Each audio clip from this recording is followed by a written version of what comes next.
ಈ ಹಿಮೋಗ್ಲೋಬಿನ್ ಕಮ್ಮಿ ಆಗಿರೋರಿಗೆ ಪ್ರೆಗ್ನೆನ್ಸಿ ಟೈಮಲ್ಲಿ ಐರನ್ ಕಂಟೆಂಟ್ ಇನ್ಕ್ರೀಸ್ ಮಾಡಲು ಏನು ಮಾಡಬೇಕು ದಯವಿಟ್ಟು ತಿಳಿಸ್ಕೊಡಿ ಮೇಡಮ್. ಯಾಕೆ ಅಂತಂದರೆ ನಿಮ್ಮಲ್ಲಿರುವಂತಹ ಆಗಲೇ ಇರುವಂತಹ ಈ ಅಂಶಗಳೆಲ್ಲ ಮಗುವಿಗೆ ಹರಿದು ಹೋಗಿರುತ್ತೆ. ಹಾಗಾಗಿ ಸೊಪ್ಪುಗಳಲ್ಲಿಯೇ ನಮಗೆ ಹೆಚ್ಚು ಹೆಚ್ಚು ಕಬ್ಬಿಣ ಮತ್ತು ಕ್ಯಾಲ್ಶಿಯಂ ಸಿಕ್ಕುವಂಥದ್ದು.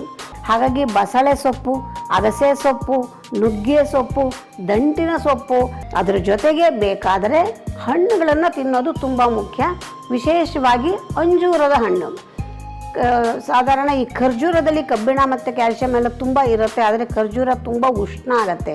ಹಾಗಾಗಿ ತುಂಬ ಜಾಸ್ತಿ ತಿನ್ನೋದು ಒಳ್ಳೆಯದಲ್ಲ. ಒಂದು 8-10 ಒಣ ದ್ರಾಕ್ಷಿ ಜೊತೆಗೆ ಸೇರಿಸ್ಕೋಬೇಕು. ಯಾಕೆಂದರೆ ಅದ್ರ ಉಷ್ಣಾಂಶವನ್ನು ದ್ರಾಕ್ಷಿ ತೆಗೆದು ಹಾಕತ್ತೆ.